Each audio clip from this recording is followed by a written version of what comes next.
Mario, you did it! I'm saved!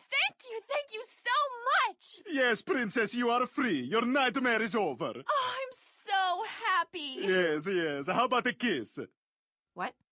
I say, how about a kiss, yes? What? Why would I do that? What? Why would you? I just saved your life.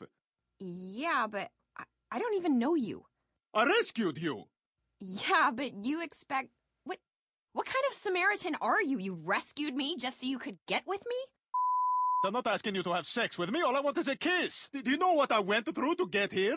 Ooh, you leaped a bunch of mushrooms. I'm so impressed. Well, you're the one who got captured by mushrooms. You know How what? the Don't hell does turn that this even around. happen? Don't flip this. I'm not. You got kidnapped by something that goes on a salad. Okay, it's a little more complicated. And by the way, I did not just leap a bunch of mushrooms. There were also these turtle shell things I had to jump over, and that was really hard. And the only help I got was every once in a while a gold star would appear up above me, and I would jump up and touch it, and it would go let